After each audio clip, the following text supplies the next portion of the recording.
Oke, terima kasih. Assalamualaikum warahmatullahi wabarakatuh. Eh, Waalaikumsalam. Terima kasih teman-teman semua. Ini kesempatan saya yang pertama untuk sharing terkait dengan hasil pekerjaan saya untuk mata kuliah yang pagi hari ini terkait dengan strategi dan perencanaan pembelajaran matematika. Jadi ini sebenarnya ini saya hanya mengcombine dari beberapa sumber. Salah satunya adalah buku sumber dari yang Prof Nanang tulis. Nah, jadi dalam uh, materi materi pada hari ini itu ada beberapa hal, yaitu pendekatan, strategi, metode, teknik, dan desain.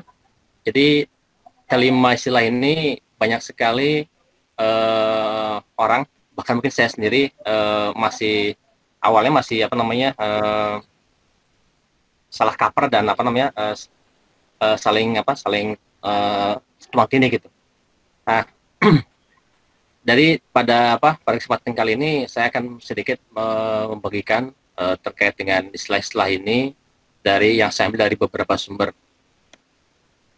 Jadi yang pertama itu untuk pendekatan pembelajaran.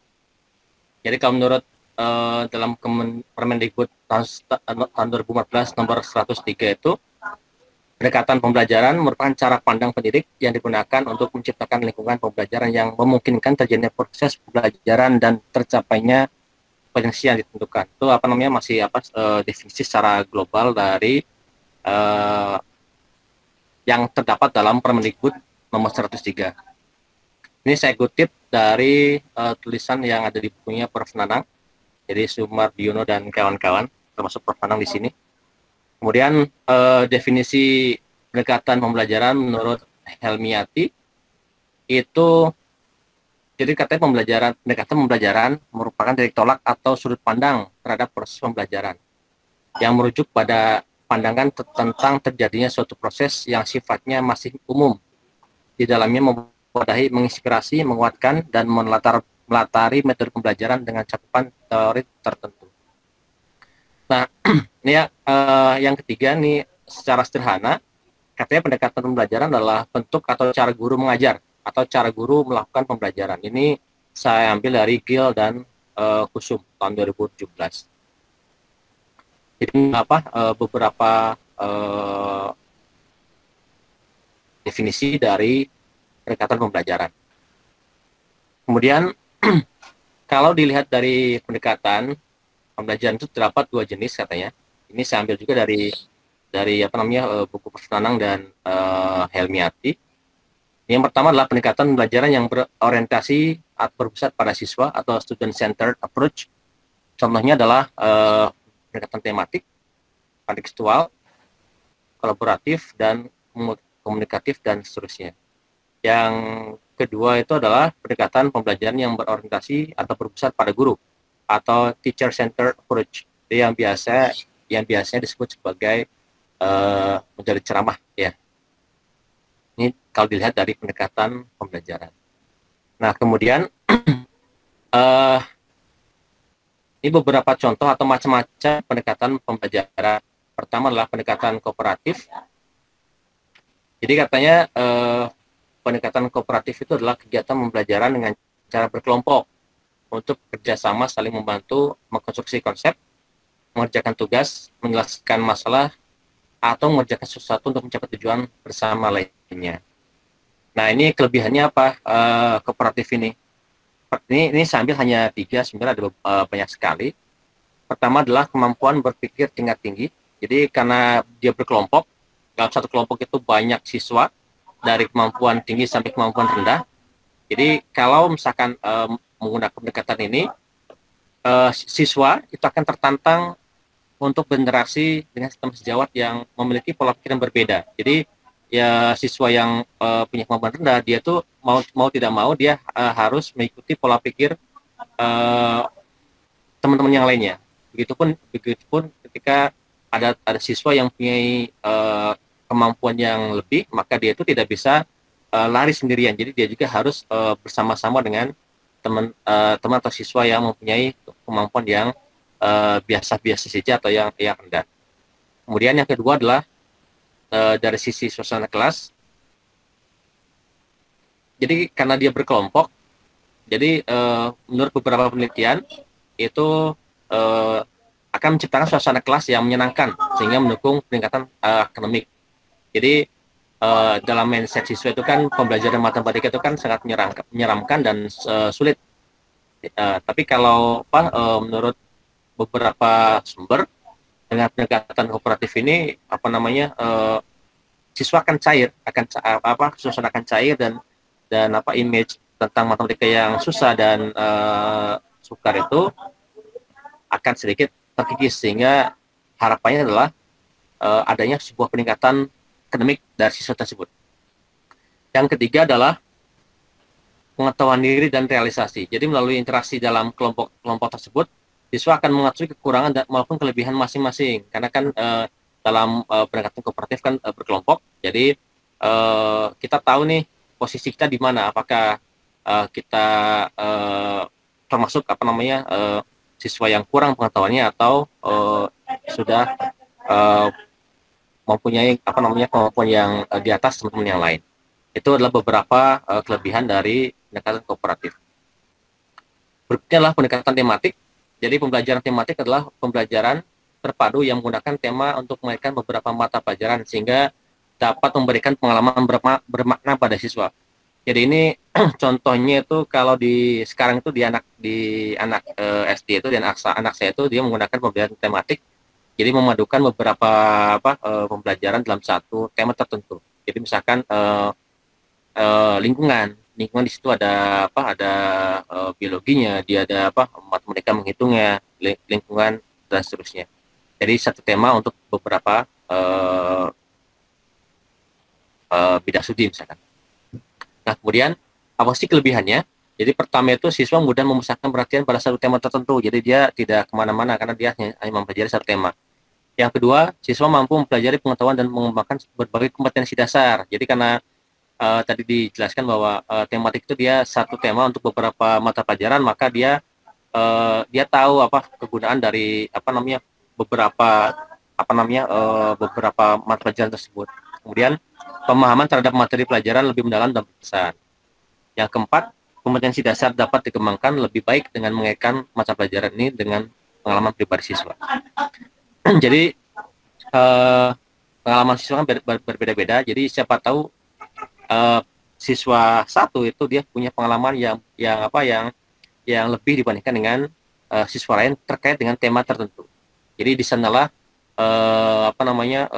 fungsinya pendekatan tematik.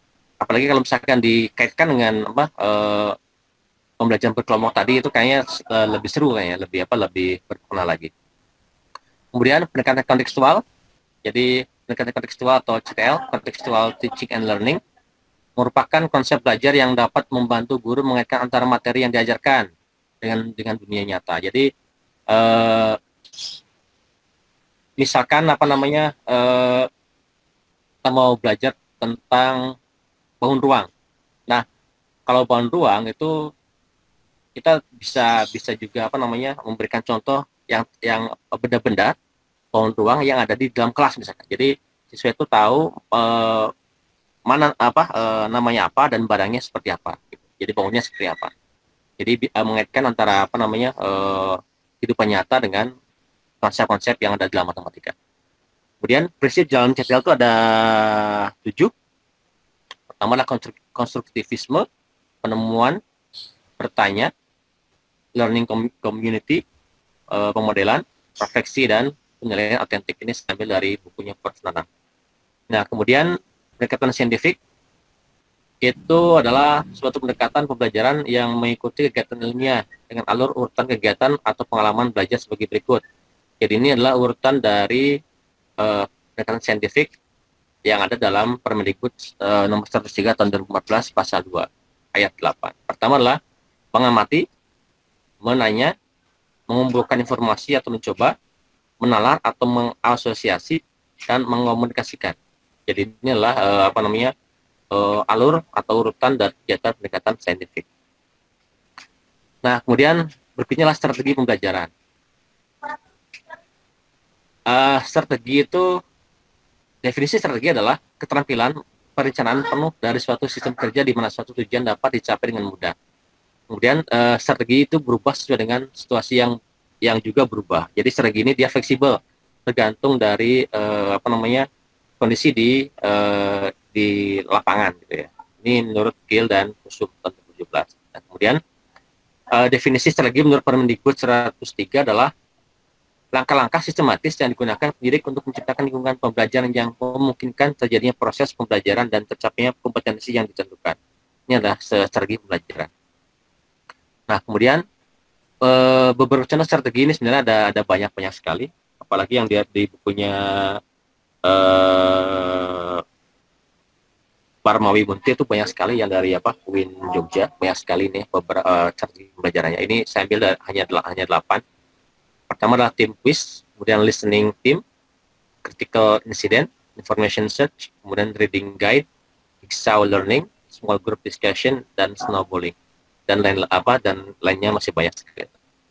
Nah, kemudian berikutnya adalah metode pembelajaran. Metode pembelajaran merupakan langkah operasional atau implementatif dari strategi pembelajaran yang dipilih dalam mencapai tujuan pembelajaran. Nah, kemudian strategi pembelajaran juga itu masih bersifat konseptual untuk mengimplementasikan digunakannya berbagai metode pembelajaran tertentu. Nah, kemudian dari berdasarkan Permendikbud, metode pembelajaran juga merupakan cara atau teknik yang digunakan oleh pendidik untuk menangani suatu kegiatan pembelajaran yang mencakup antara lain ceramah, tanya jawab, diskusi, dan seterusnya. Nah, ini beberapa pertimbangan yang harus dipilih, beberapa pertimbangan yang harus ketika kita memilih suatu metode tertentu. Pertama, tujuannya yang hendak dicapai, kita tujuannya mau kemana dan mau apa. Kemudian kondisi dan karakteristik siswa. Berikutnya adalah sifat materi pembelajaran. Kemudian ketersediaan fasilitas dan media. Yang kelima adalah tingkat partisipasi siswa. Jadi kita tidak bisa memaksakan suatu metode tertentu, karena belum tentu metode A itu dia cocok digunakan untuk melakukan pembelajaran di suatu tempat misalkan. Contohnya kalau misalkan kita menggunakan kita menggunakan metode ceramah, kemudian tapi di sisi sekitarnya misalkan lingkungan sekitar misalkan tidak kondusif, maka itu tidak cocok. Jadi kita lebih baik menggunakan cara yang lain. Karena kalau misalkan kita salah dalam memilih sebuah metode, khawatirnya tujuan tidak akan tercapai, materi tidak akan disampaikan dengan sempurna, kemudian siswa juga tidak memahami materi yang disampaikan oleh guru. Nah, kemudian ini beberapa jenis, ini sekali lagi ini ada hanya beberapa, yang lainnya masih banyak. Yang pertama itu adalah metode ceramah yang umum sekali digunakan. Yang kedua adalah diskusi. Yang ketiga adalah metode tanya jawab. Yang keempat metode demonstrasi. Yang kelima metode eksperimen. Yang keenam studi tour. 7 metode drill. Kemudian metode simulasi. Kemudian teknik pembelajaran. Ini menurut Sanjaya, teknik pembelajaran adalah cara yang dilakukan seorang dalam mengimplementasikan suatu metode secara spesifik. Misalnya metode ceramah dengan menggunakan teknik bertanya dan seterusnya. Jadi ini sebenarnya teknik itu dia bagaimana seorang guru itu bisa membuatkan sebuah metode. Jadi lebih ke teknis lah penggunaannya. Nah, ini saya ambil juga dari bukunya Prof. Nanang. Jadi hubungan antara pendekatan, strategi, metode, dan teknik pembelajaran. Jadi kalau kita lihat dari gambar ini, jadi dalam skup yang besar ini berbicara terkait dengan pendekatan pembelajaran. Kemudian lebih teknis lagi itulah ke strategi. Kemudian dari strategi mengerucut ke metode, dari metode baru ke teknik. Jadi ini adalah hubungan antara pendekatan, strategi, metode, dan teknik pembelajaran. Nah, berikutnya adalah desain pembelajaran. Jadi desain pembelajaran itu atau instructional design adalah proses menggunakan pengetahuan kita tentang bagaimana orang belajar untuk memenuhi pilihan urutan dan strategi instruksional kita. Nah, Desain instruksional ini dapat diterapkan pada apapun yang melibatkan peningkatan kinerja manusia. Nah, ini menurut IDA. IDA itu Instructional Design of Australia kalau nggak salah. Nah, kemudian yang kedua lah menurut Sejarwo. Jadi adalah beliau mendefinisikan bahwa desain pembelajaran adalah pengembangan secara sistematis dari spesifikasi pembelajaran dengan menggunakan teori belajar dan pembelajaran untuk menjamin kualitas pembelajaran. Yang berikutnya lah dari Gagne tahun 1989 menyatakan bahwa desain pembelajaran disusun untuk membantu proses belajar peserta didik. Proses belajar tersebut memiliki tahapan saat ini dan tahapan jangka panjang. Ini beberapa komponen utama dari desain pembelajaran adalah pertama, tujuan pembelajaran. Yang kedua adalah pembelajar yang meliputi karakteristik siswa, kemampuan awalan prasyaratnya apakah sudah mumpuni atau belum. Kemudian analisis pembelajaran. Yang keempat, strategi pembelajaran. Yang kelima, penilaian pembelajaran. Inilah komponen utama dari sebuah desain pembelajaran. Nah, kemudian lingkup dari desain pembelajaran adalah pertama, pembelajaran yang perlu diketahui termasuk karakteristik kemampuan awal dan prasyarat. Kemudian tujuan pembelajaran umum dan khusus adalah penjabaran kompetensi yang akan dikuasai oleh peserta didik. Kemudian learning analysis adalah proses menganalisis topik atau materi yang akan dipelajari. Yang keempat, strategi pembelajaran dapat dilakukan dalam periode makro 1 tahun atau mikro dalam satu kegiatan belajar mengajar. Yang keempat, bahan ajar, format materi yang akan diberikan kepada peserta didik. Kemudian learning assessment tentang mengukur kemampuan atau kompetensi yang telah dikuasai oleh siswa atau belum. Ini beberapa macam dari desain pembelajaran. Pertama model Dick and Carey, yang kedua model CAM, yang ketiga model ADDIE, Analysis, Design, Development, Develop, Implement, dan Evaluate. Yang keempat model Hanafin and Peck. Yang kelima juga tidak kalah populernya, jadi ASIL. Ya, mungkin hanya itu yang bisa saya sampaikan.